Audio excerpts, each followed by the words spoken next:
Something new today. We've had such a massive week of economic news. Oh, don't forget to put your phone on silent. So we'll start the show in about 5 minutes, but this is the pre-show show.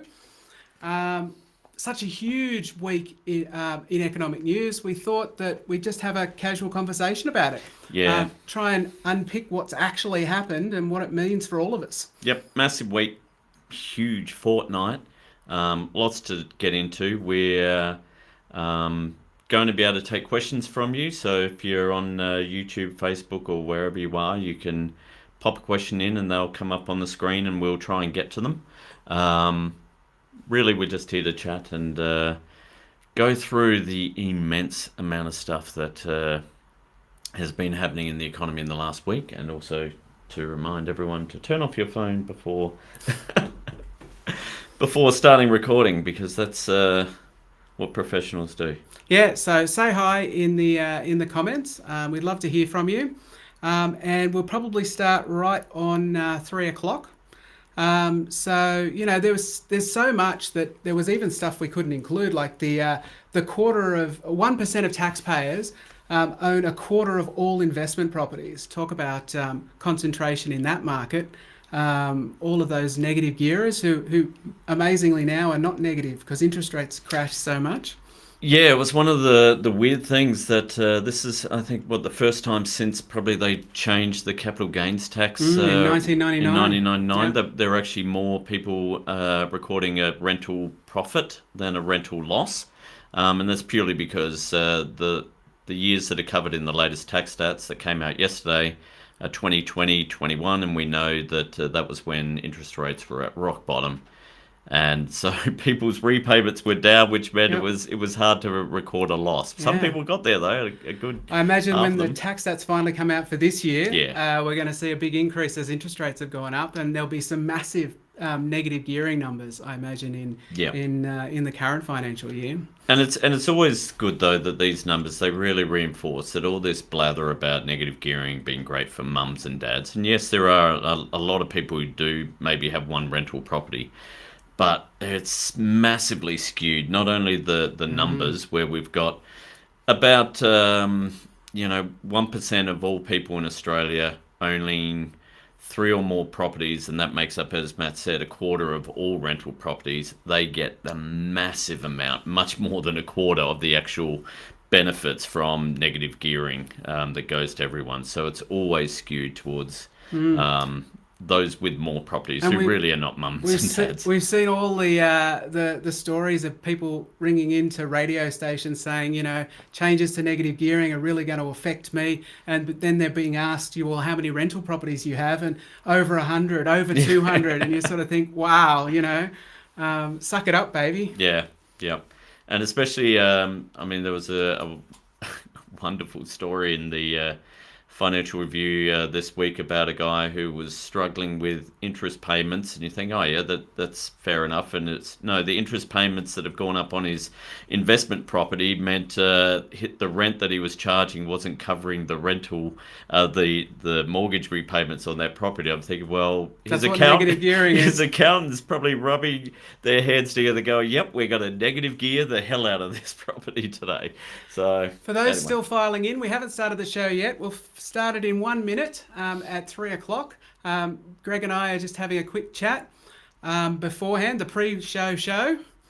So as we said, it was a huge week in the news, particularly the economic news. We've had GDP figures, interest rate decisions, fair work decisions on minimum wage. What else? There was some inflation numbers. Inflation numbers, other things we won't even get to. Industrial disputes were out. They were actually some of the least number of disputes ever on record, which is a topic for another day, about how workers are actually able to negotiate for higher wages, and the fact that they certainly aren't doing it through strikes. Yeah, so it's just gone 3 o'clock, so we might get started. So welcome to Nation in a Nutshell. My name's Matt Grudnoff, and I'm the Senior Economist at the Australia Institute, and I'm here with Greg Jericho, who's a Policy Director at the Centre for Future Work. It's been a huge couple of weeks in economic news, and Greg and I thought we'd sit down, have a casual chat, keep it nice and simple, and try and explain what all this news actually means. So to start off, we're going to go all the way back to Wednesday, the 31st of May, which is about a week and a half ago. It seems like a lifetime ago, but it's only a week and a half ago. And we got the monthly CPI figures out. And for the last 12 months, it showed that prices had increased by 6.8%. Now, the monthly figures, are they super reliable? Tell us about the monthly figures. I thought the ABS produced them quarterly. Yeah, they have always produced them quarterly, and it's only been in the last year or so, I think it is, that the ABS has actually replicated what a lot of countries do. America certainly does it. They've started doing monthly inflation figures. But the problem is there's a lot of prices that actually don't change month to month. And you think about even something like electricity and gas prices, they're generally done on quarterly basis. You don't get a new gas bill every month. You get it every maybe 3 months, 6 months. Some people do it over a year. And so as a result, the monthly figures leave out a fair bit. They still have quite a lot in there. Certainly all your grocery bills, rental bills, travel costs, the price of cars, things like that. But also the monthly figures are actually just missing whole sections of the quarterly figures. But they miss heaps, and they can be what we call a bit noisy. They can bounce up and down a bit. And this month they definitely did bounce up. For really, that had nothing to actually do with prices, but due to tax. Yeah, okay, so the figures were 6.8% for the last 12 months, as I said, and that was actually up slightly from 6.3% for the 12 months for the last month. But it didn't have anything to do with prices going up. It actually had to do with the fact that 12 months ago, the fuel excise came off. And because the fuel excise fell off, that caused prices to fall, and that was no longer included in the most recent 12-month figures. And so we actually saw an increase just for that. If we look at the each month figures, what we see is that they've basically been falling every month for the past 6 months, except for a weird January figure. Yeah. But again, the monthly figures are a little bit volatile, and we have strange ones. But November, 1.1%, December, 0.9%, February 0.6, March 0.5, April 0.3. So they're steadily going down. And this accords with the quarterly figures that said inflation peaked at the end of last year. And so really, while we had an increase, it was really just for weird statistical reasons, not because prices aren't falling. I mean, even if you... Sorry, not prices aren't falling. Inflation's going down. Prices are still going up. That lovely term, inflation's going down, but prices are going up. Yeah, they're just not going up as fast. Don't you love economics? I mean, one of the things with even the quarterly figures, there was a bit of that sort of bizarreness. There was a big spike in the December quarter, but that was because it was comparing with the previous December, and the big spike was due to travel costs and hospitality and hotels and all that. And you think back to December 2021. There was nothing. It was really, there were a lot of lockdowns, especially on the eastern seaboard. Fast forward to last December and everything was open, so by comparison, big jump. But really, if you kind of look at the monthly and the quarterly together, inflation probably peaked around October, November even. And so, it's maybe not going down super quick, but it's actually kind of going down at the same pace we've been seeing in the rest of the world, in America, and certainly in line with actually what the Reserve Bank has been forecasting it would. So it's all a bit weird that we then had the Reserve Bank sort of coming out later, and we'll get to that, of sort of suggesting, inflation's a bit high or something. It's all a bit weird there. And our next bit of news came out on Friday, so a week ago. And again, this does seem like a lifetime ago. But the Fair Work Commission released its increases to the minimum and award rates. Tell us a bit about those. It was a really interesting decision, done in an interesting way by the Fair Work Commission. Normally, when they do the minimum wage, the focus is on what's called the national minimum wage, which is actually kind of a bit of a misnomer because not many people actually get the national minimum wage. It's really... It's only 0.7% of people. About 150, 180,000 people maybe at most. Even there, it's a bit... Even the Fair Work Commission is a bit unsure because it's really just an entry-level wage that you get when you're starting in a position. Often it might only be for 3 months or so. It's not really something that most people who are on what they would call the minimum wage are actually getting. Now, So it's really the award wages that are more the important. award wages are the more important thing. And so what the Fair Work Commission did this year was it focused on these award wage minimums, and it increased those by 5.75%. So let's put that in context. That seems like a lot. But inflation that year was 7%. Yep. So it's still less than inflation. That is, their real wages, the amount of stuff they can buy, is still going backwards, even though it was 5.75% increase. It's going to leave people who are on those awards actually worse off than they were last year, and actually worse off than they were the year before, because we've had, now it'll be 3 years probably, depending on what will happen to inflation over the next 12 months, 3 years of award wages rising by less than inflation, which is very much unprecedented. Normally, award wages and the minimum wage goes up by more than inflation to give people not only compensation for inflation, but a nice increase in their basically their living standards. That's seen the opposite. So what we have we've got the 5.75%, which seems big and certainly is, I think, the biggest ever since the Fair Work Commission has been in place, but still below inflation, and so not inflationary. It's not something that is going to fuel inflation. And then what the Fair Work Commission did was it did a little bit of a technical thing, which meant that it was changing some of the way in which the national minimum wage is set, which meant that it was getting an 8.65%. But remember, that's just for those 0.7% of employers, those 150,000 people for maybe a 3-month period. So they're not really... People aren't actually going to be getting an increase if you're on the national minimum wage, because you're probably no longer on it. Yep. So it really is going to have absolutely no impact on inflation. And there was a lot of talk after the figures came out, or after the decision came out, what's this going to mean for interest rates? The Fair Work Commission was really strong about laying down the line of, do not blame us for interest rate rise or inflation. This won't have an impact on inflation. In fact, they kind of quoted some research done by the Centre of Future Work, where we looked at how much of an impact it has. And we were sort of estimating if it was a 7% increase for the awards, which is what the ACT was after, it'd maybe add about 0.3%, maybe at best. And that's if companies passed on everything, 0.3% to inflation.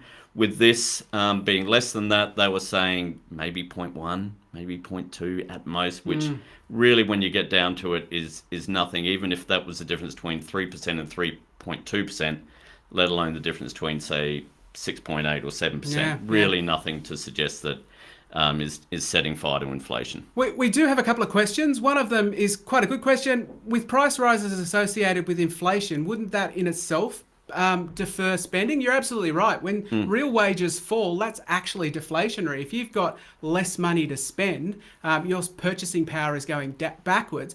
That in itself is deflationary. And so there's a whole load of reasons why inflation is falling, why it peaked at the end of last year, like we said. Also, I mean, it was all on the supply side initially, and those supply shocks are actually working their way through the system, and a lot of them have been resolved. Kind of the stuff around shipping stuff around the world is largely complete. Even some energy prices, like oil price, not all of them, have come back quite a bit. So it's expected to see inflation falling. But let's move on to this week, okay? So the big news was on Tuesday when the RBA released its interest rate decision. It put interest rates up again by 0.25% to 4.1%, highest in the last sort of 12 years, I think it was. Yep. And basically the next day or later that day, Philip Lowe was out talking to business people, I think. He usually talks to business people about these things. And he said that he was asked, well, why did you put interest rates up? Because, the economy's looking a bit shaky. And he said, well, we had upside surprises on inflation. We had upside surprises on wages. We had upside surprises on house prices. And we had upside surprises on inflation overseas. And that was the reason why we had to put interest rate up. So he's basically saying there were all these problems that were forcing inflation higher, including upsides on inflation, on domestic inflation. But as we've just said, the domestic inflation is coming down. If you look closely at the monthly figures, the headline rate might have been up, but perhaps Philip should have a closer look at the figures and dig in a bit. Yep. He, after all, does have a huge kind of research part of his RBA, and it was pretty obvious from all the commentators, even just looking at the raw figures, that those figures were coming down, not Yeah. up. And also, he was pointing out things like, services, the costs of services are going up. And it was true. Service prices did drive a lot of inflation in the March quarter. But there were services like medical and pharmaceutical health. It was education, tertiary and secondary education. Not Increasing interest rates is not going to bring down uni costs. I'm sorry, Phil. And the other one was rents, which is classed as a service in the CPI figures. And increasing interest rates, I'm sorry, is not going to bring No, down that's rents. more likely to drive rents up Yeah. and cause more inflation. So it was kind of bizarre him suggesting that there was the risk were on the upside, because the Reserve Bank has been very good at ignoring the monthly indicators when it wants to, and paying attention to them when it thinks it bolster its case. We think with this one it was kind of a weird one. The same with the wages surprise was a bit of an odd sort of statement on the upside, given that they're pretty much in line with what the Reserve Bank has been forecasting. So I'm not quite sure what the concern is there, especially when they're still almost half the inflation rate. Let's be clear. Wages only make up half the costs of business. So what does that mean? If wages went up by 10%, and let's face it, wages are going up nothing like 10% and probably never will. But if wages went up by 10%, and let's also assume that business can fully pass on that cost, because wages only make up half their costs, they would only need to put their prices up by 5%, not 10%, 5%, in order to fully cover that wage increase cost. So the fact that wages are rising by less than what the inflation rate is, even those wages like the awards, which are going up by a little bit more than what the average wage is, then you've got to halve those again, and that's the business cost. So it's clear that wages aren't. But we've got a great question about productivity. Why is productivity deficit when profits are up? Clearly, I don't understand these terms. Look, productivity is really difficult to understand, and a lot of people confuse it. Actually, productivity has nothing to do with profitability, though you wouldn't know that from firms who when they talk about productivity. They only want to focus on stuff that will make them more productive. But productivity is about the output per worker. So per hour. So if you work 1 hour and you can produce a certain amount of stuff, if next year your 1 hour of work produces more stuff, then your productivity has gone up. And it has nothing to do whether you were paid more or paid less to do that hour of work. It's just how much you actually produce, which means it's bloody hard to measure. It's great when you've got cars coming off the conveyor belt. You can kind of measure productivity of that factory. But how do you measure productivity in a classroom or even in a restaurant? Is serving a number of more meals each hour good? What about the quality of those meals? What about, if you've got a waiter who is, servicing 7 tables instead of 4, that might be great, but people were there kind of not getting served, not getting any attention. The quality went down. The quality goes down. So it's really tough to measure. And you're right, at the moment we are seeing a big plunge in productivity. But again, like with the inflation, it's because what are we comparing it with? And periods that are included in the current sort of annual productivity growth that is showing a massive fall, there was weather events that there were flooding in mines and COVID, things that were disrupting productivity that had nothing to actually do with the economy or anything like that. And it's just got this weirdness. And so the good question about productivity is we've seen Philip Lowe talking about productivity as though this is important in his interest rate decisions. Well, productivity should be a sort of a long-term thing where maybe you're speaking 4-year blocks, 5-year blocks.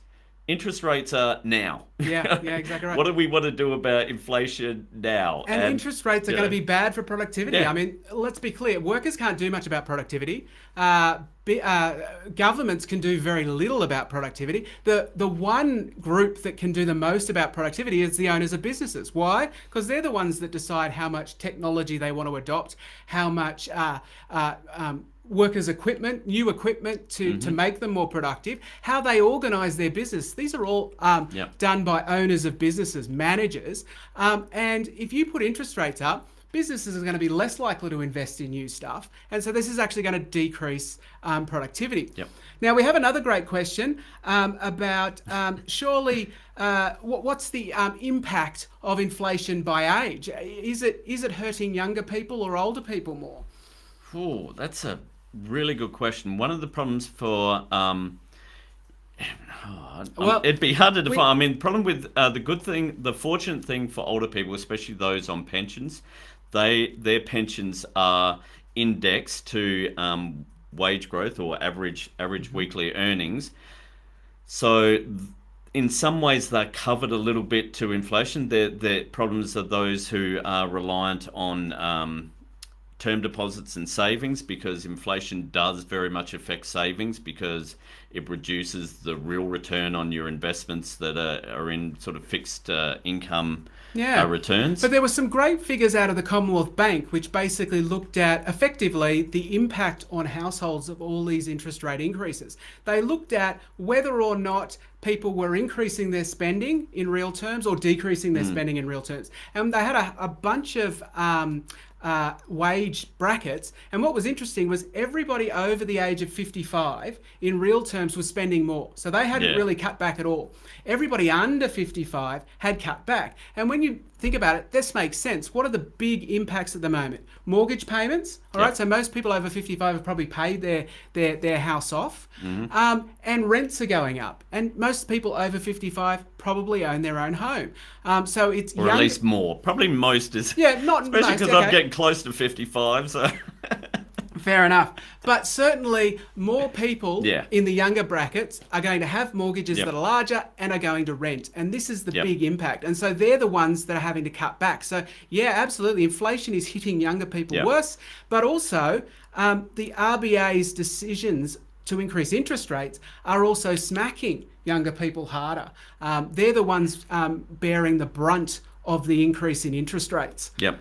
And just as a little aside, of course, young people are the ones who are more likely to have a help debt, or the HEX debt, which just got indexed, what was it, 7.1%? Yeah, and it went up quite dramatically. So people's debt went up, and if you were earning less than 60,000 or so, the amount of repayments that you did this year would not actually make up for the increase in the debt. So even after your repayments, you owe more money, which is not how loans are meant to operate. Yeah, so if we move on now to another quote that Lowe had, if people, basically he was saying, he was asked, well, what about these households that are struggling? What about the people who are under financial pressure? And he said, if people can cut back spending, or in some cases find additional hours of work, that would put them back in positive cash flow position. Positive cash flow. What a very central touchy-feely kind of way to talk about people's lives. Yes. But what was super cynical, apart from the obvious, well, it's poor people who have to cop it and go and work more. What's really cynical about this is Philip Lowe is increasing interest rates in order to decrease people's spending. If everybody took Philip Lowe's advice and went out and had more hours or got a second job and earned more money, the RBA would freak out because spending wasn't coming down. They would jack interest rates even higher, right, until they forced people to decrease their spending. The economic pain is the point. Philip Lowe might not want to admit it publicly, but certainly privately he knows. The economic pain is the point. The idea is they want to decrease this inflation by making it so that people can't buy stuff.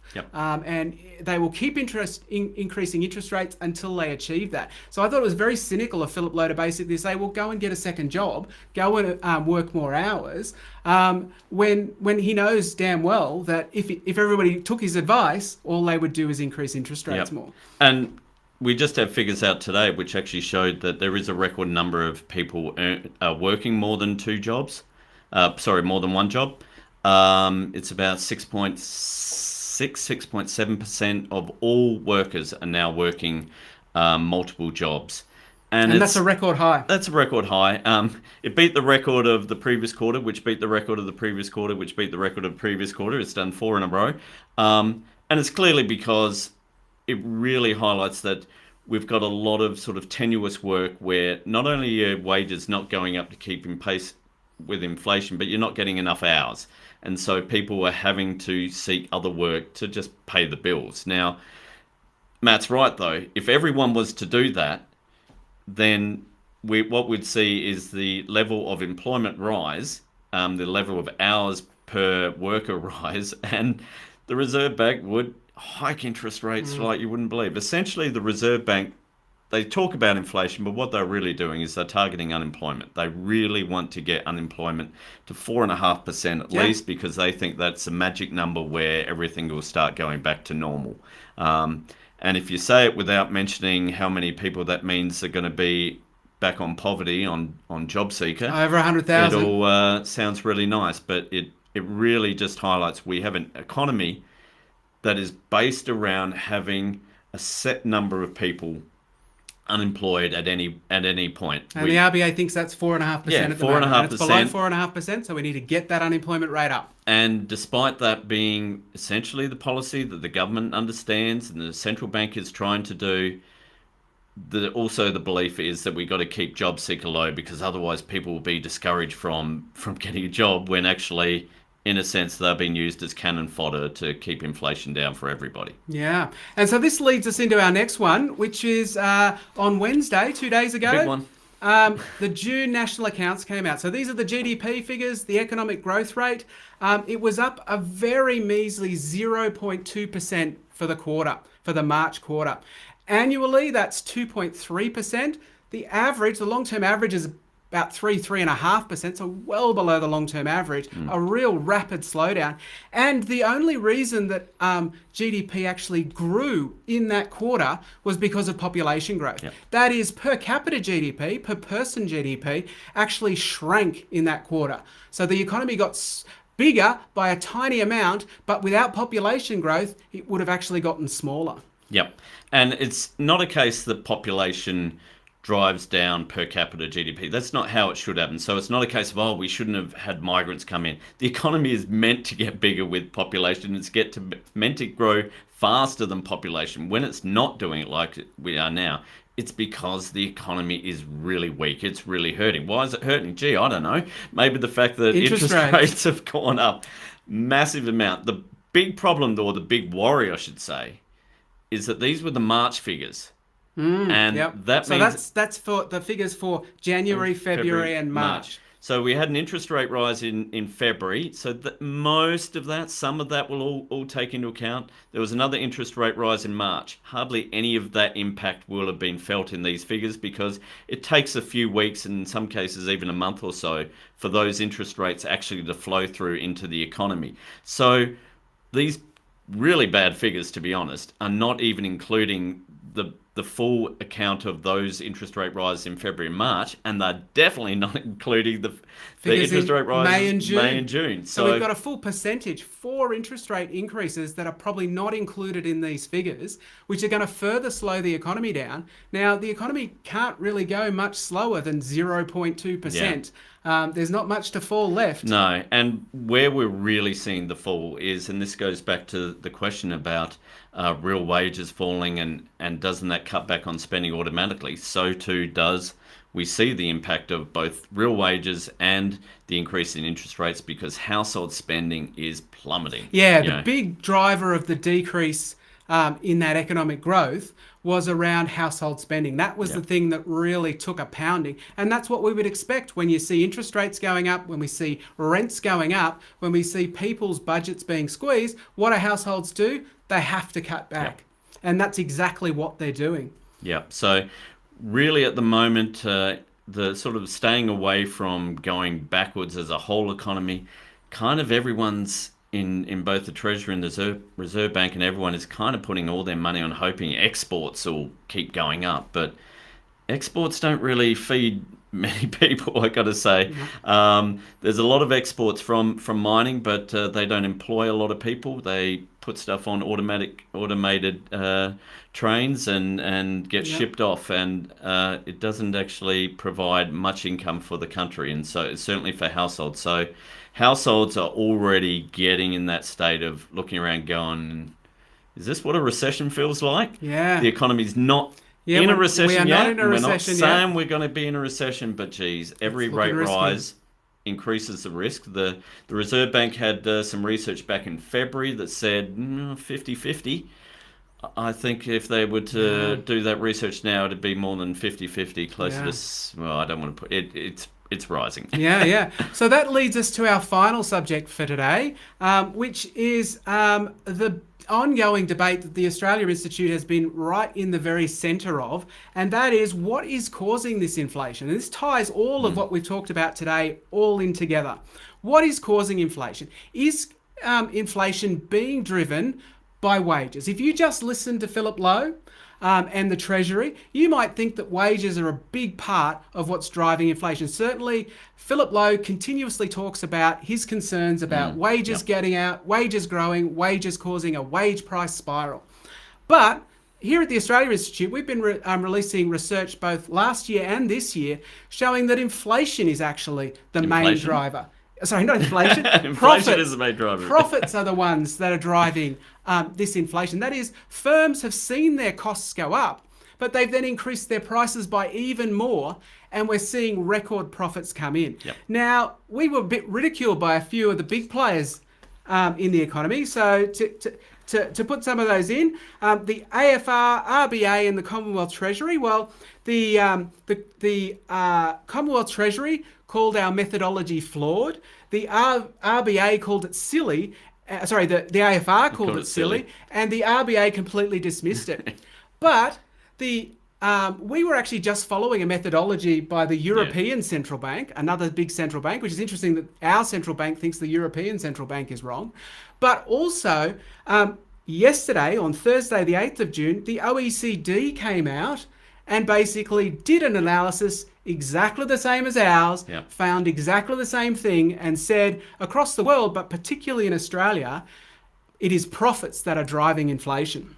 Yeah, it was not something that we necessarily needed to justify our own research, because we were very confident in that in our economics, and that we'd used a perfectly good method to look at inflation. But it was quite reassuring, I should say, at least, to see that the OECD, which, let's just make it clear, is run by Matthias Cormann right now. So we're not talking the former Abbott Turnbull finance minister. He's a pretty conservative guy. Jobs and growth. Very conservative. This is not a left-wing organisation. These are very neoliberal economists. And for them to even consider looking at inflation this way just shows how much this issue and this way of looking at the economy has taken over the economic profession everywhere else, except sadly it seems in Australia.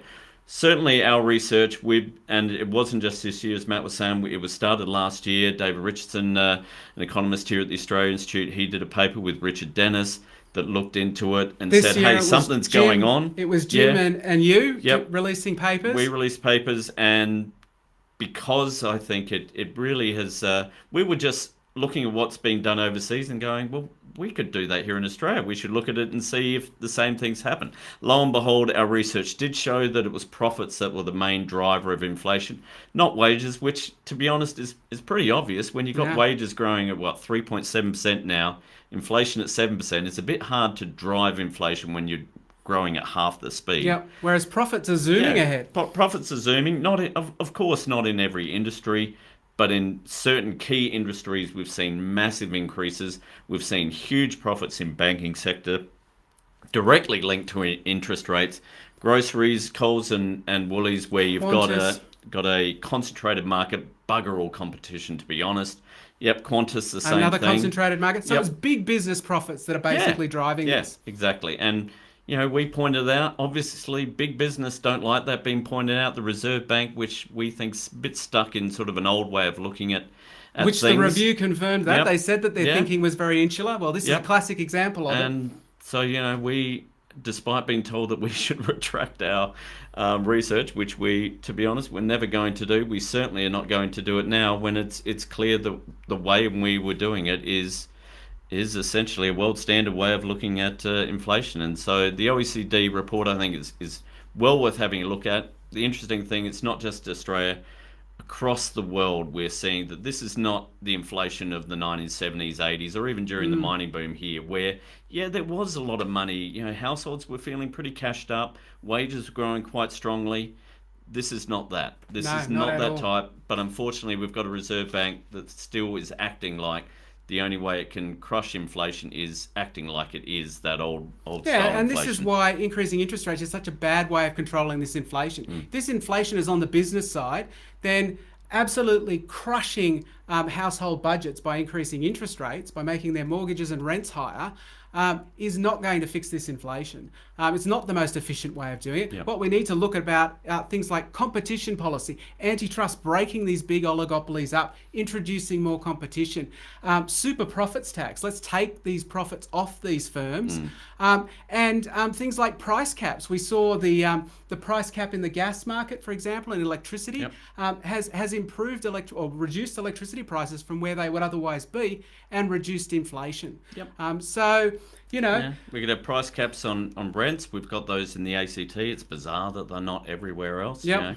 it's CPI plus 1%. It's, you know, not exactly sending anyone to the wall. Yep, and looking at the time, we've reached our half my hour, God. so we're going to have to end it there. As I said, it was a big fortnight in economic news. Sorry we didn't get to more of your questions. I hope you guys have enjoyed this content. And let us know in the comments whether or not you liked this, because this is something we can do more of if we think that this is valuable to people. And also put in any topics that you might want us to talk about in future episodes that we might, especially in, not every week's this busy in economics. Sometimes we do have slow weeks, and it might be good to be able to delve into a topic in a bit more detail. Yeah, so we want to keep you up to date with all the economic news. If you want to keep up to date with the Australia Institute and what they're doing, please go to our website and subscribe to our mailing list. Also, if you're on your favourite social media platform, please like and subscribe to us. And that way you can keep up to date when we produce this kind of content. Thank you very much for showing up to our thing, and